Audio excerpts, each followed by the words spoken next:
It is almost the end of June, so I'm going to talk about my June favorites today.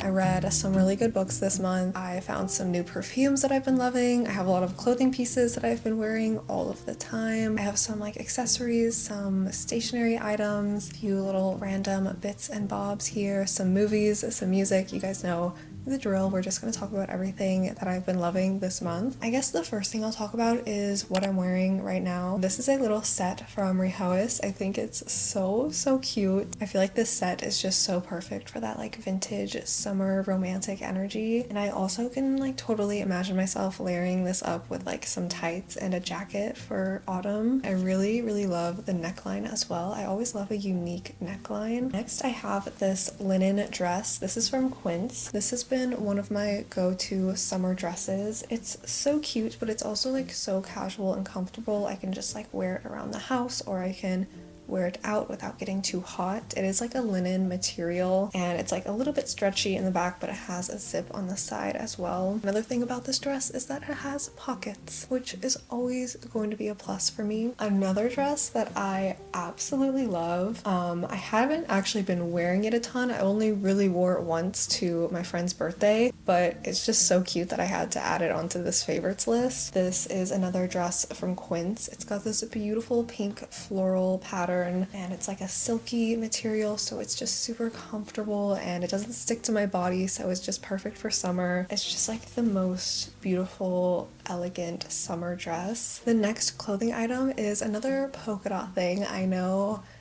I show polka dots in like every single one of my favorites videos, but I really love polka dots. This is another skirt from Rehois. It's just like the perfect material. It's super lightweight and I can just like wear it with like a basic black or white top, and it's a really cute outfit. I wore this in my last vlog if you guys saw that one. Another favorite of mine have been my Rapido ballet flats. I don't know if it's Rapido or Repetto. I love these ballet flats. I've actually had them for quite a long time. I've shown them quite a bit in my videos, but I've been wearing them more recently this month because I'm going to be traveling in July, and I don't know if you guys are like me in this way, but when I know that I have a trip coming up, I'm already thinking of like what shoe I want to bring, because I think that's like so important because I don't want to overpack the amount of shoes that I bring. So I was thinking I'm going to Italy in July, and I was thinking I might want to bring these ones. So I was really trying to like break them in throughout this month. These are like one of the more expensive pairs of shoes that I own, so I think I subconsciously like always refrain from actually wearing them outside because I don't want to ruin them, which is silly because if you spend a lot of money on something, you should just enjoy it and wear it probably. I do have another pair of shoes coming in the mail and I might bring those ones instead. Still, either way, I've just been enjoying wearing these so much. I think just like having a little pop of red is always so cute. Next is this wicker bag. It's just like my go-to spring summer bag. I did thrift this one. The brand is Coldwater Creek. It's just like the perfect size for a summer bag. I can fit my journal, my camera, my book in here. Okay, next I have some beauty products that I wanted to talk about. So we'll start with fragrances. I love hearing people talk about their perfumes and what perfumes they're wearing. Finery sent me a few of their perfumes, but these two were my favorite. This one, Born to Impress, I've been sort of just keeping in my everyday bag. It reminds me more of like a body splash that you would get at like Bath and Body Works or something rather than like an actual perfume. They definitely don't like last a super long time, but they're still just like very refreshing to sort of put on throughout the day. So I've been wearing the Born to Impress one quite a bit. It smells like pink rhubarb, damask rose, and cypress wood. The other one is a wonderful floral scent called Floral Bed, which smells like lush peony, green apple, and bamboo leaf. I can definitely smell the green apple in this. This scent kind of reminds me of a more like grown-up elevated version of Sweet Pea from Bath and Body Works, if you guys remember that one. I was also gifted 2 perfumes from Bella Hadid's perfume line, which is Orabella. These smell so good. They're also infused with essential oils, so they really just feel so luxurious to me, and it feels like not only like a good fragrance, but just like a nice self-care kind of item in that way. This one is my favorite. It's called Window to Soul. It has notes of lemon essential oil, sweet almond essential oil, rose essential oil, and spearmint essential oil. This one is really nice too. I'm kind of stuck between which one I like more. This is Blooming Fire. This has bergamot, cedarwood, and clove leaf essential oil in it. Also have been loving Chance from Chanel.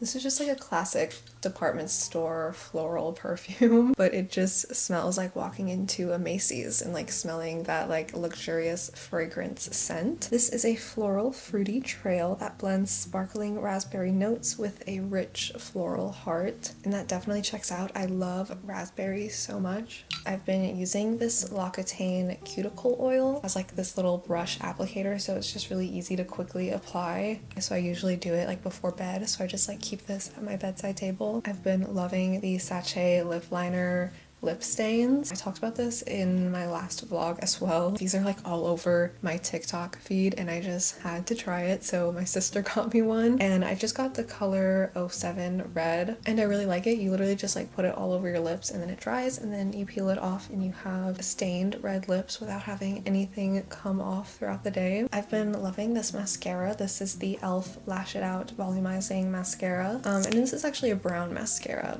I finally got on the brown mascara train. Lastly, for beauty products, I have the Giorgio Armani Luminous Silk Cheek Tint. This color is just so perfect for summer. This is the color 50.5. It's just like the perfect peach color. I think it just adds a little bit more warmth to my translucent appearance. So next I want to talk about all of the books that I read this month. I read 6 books this month, so I had a great month of reading. And actually a few of these books were rereads for me. I felt compelled to just revisit a few of my old favorites. The first one I want to talk about is Things I Don't Want to Know by Deborah Levy. This is one of my favorite books, so this was a reread for me. I had bought this book in London last year and I had read it on my way home from the UK at the airport because I had a really long layover. This is the first part to Deborah Levy's memoir series. Particularly with this one, it's all about finding her voice as a young woman. She does it in a very interesting format because it's all inspired by George Orwell's essay Why I Write. So each section of her book is sort of responding to each of those points in his essay, and then she also weaves in her own memory within that. I really resonate with her in a lot of ways. She sort of speaks about being young and also being very shy, but also feeling like you have something to say, and just like this general theme of like learning how to use your voice. The next book I read was also a reread. This is A Room of One's Own by Virginia Woolf. Probably one of my top 5 favorite books of all time. This is the 3rd time I have read it. This is a long form essay that centers around the idea that if a woman is to write fiction, she needs to have money and a room of her own. Basically saying that having freedom and your own space to create in is absolutely essential. She comes up with this sort of fictional idea that if Shakespeare had a sister who was just as talented as him, she would have a very different ending than he had. There was actually this part of the book that I think I overlooked the first few times I read it. She's sort of talking about the masculine energy and the feminine energy that it takes to create something, how you have to find both those energies within yourself to really create. I thought that was very interesting because she was saying basically how you can't do it with just one energy. It can't be too much masculine, it can't be too much feminine. You have to have both of those within you sort of stirring up to come together and then produce one thing. So I'm really glad I reread this book. I think it can be so enriching to revisit old favorites. As much as I want to like read as many books as I can in my lifetime, there's something very intimate about knowing a book on a very personal level and rereading it multiple times and getting something new every single time you read it. I read another Dostoevsky novel this month, which was so fun. So I read Notes from Underground. This book depicts the underground man who I would describe as being absolutely crippled by his own consciousness. He pretty much thinks of himself as being absolutely detestable while also believing himself to be intellectually superior to everyone else around him, which I think makes him the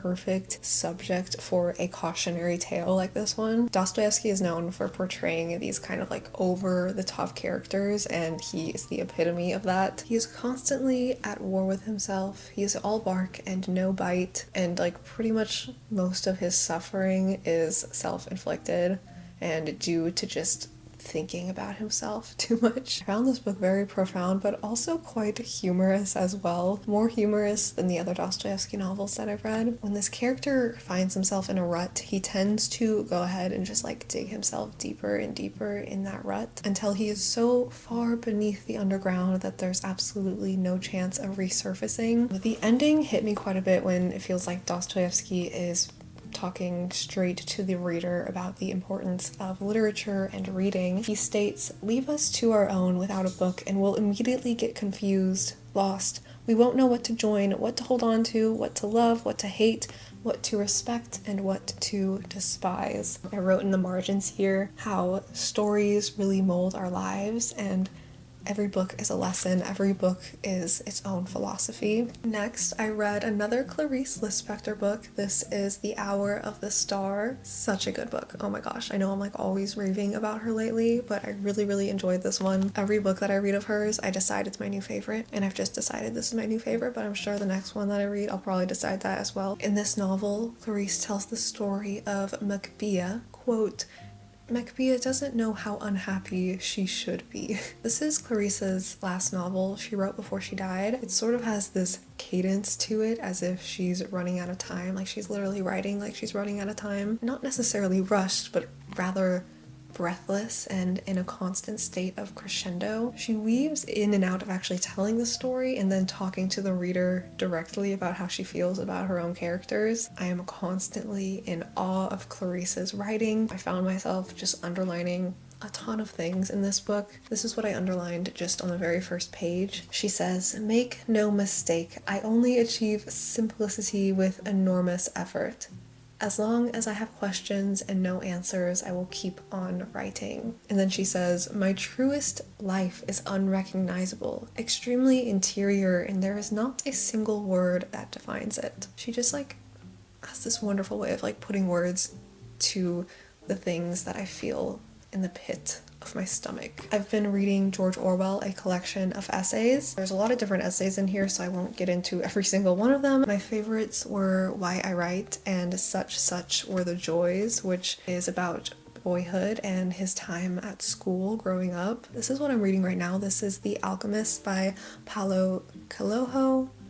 I'm not really sure how to say his last name, but I read this book a really long time ago, probably when I was like about 12 years old. I remember this book really resonating with me back then, and I decided that I should go ahead and revisit it. It's all about finding your path and stepping into your own destiny. It's a really inspiring story, and next week is my birthday. I'm turning 26, and I had one of the most like explorative years of my life this year, and I think this was just like the perfect book to end off my year with, especially considering I read it a long time ago when I was a kid and really enjoyed it back then. It's just like the perfect mystical book to end my year with. So a few movies that I watched this month. I watched Breakfast at Tiffany's again, which is quickly becoming like my comfort film. It was like raining outside one day and I just put it on and I was like, this is like one of the best movies ever. And you can actually watch it on YouTube for free. Another movie you can watch on YouTube for free that I just watched for the first time somehow was Notting Hill. I don't know how this is the first time I watched this movie because I love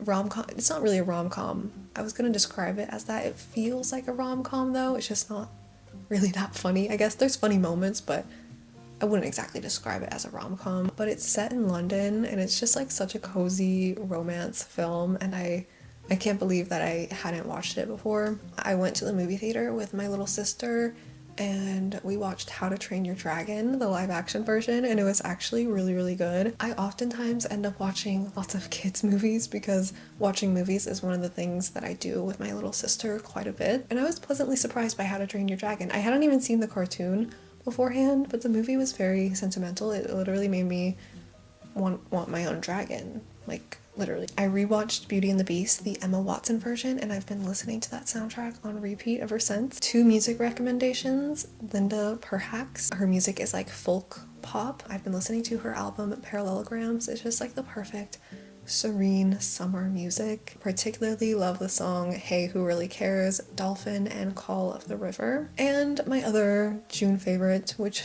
of course every time summer rolls around, I'm listening to Sufjan Stevens on repeat all summer. There is just something about that music that really just like pulls on my heartstrings, and it just puts me into a different world like no other. Honestly, I feel like that year round, but like especially in summer, it just really resonates deeply. So I actually have a few stationery items this time. The first one is this journal that I just got. This is just from Hobby Lobby. I like that it has this little rubber band tie around it, and then the pages on the inside are like really thick, sort of like old-timey material. And this is actually my poetry journal now, so I usually write and workshop my poems just like on a piece of paper or in like a little composition notebook. But once I feel like the poem is like finished, I will then write it in here just as like a keepsake. I do sometimes continue editing them in here, but I do like to get it to like a certain spot where it at least almost feels finished, and then I can go ahead and transcribe it into here. So it's nice to have like separate journals for things sometimes, not for everything, because I think it can get to a point where you have like literally 10 journals for like 10 different things. I try not to fragment myself too much in that way, but I think I needed like a separate poetry journal. This is awesome, and I forgot that I had this because it was like in my drawer somewhere, but this is an engraver for my books. You can decide what you want it to say, and then you stamp it in between the pages. Then you have a little engraving in your book. Mine says from the Library of Romney Ellen, and I need to actually go through my entire collection and stamp every single one of them. Around Christmas time I was going through and doing it to all my books, but I need to go back and finish that project. Another thing I've been loving is this lace doily. I just got it at an antique store. I remember the one I went to, there was just like a whole bin of these and it was like $5. So I think I need to go back and get another one. So if I'm like having a cup of tea or like a little plate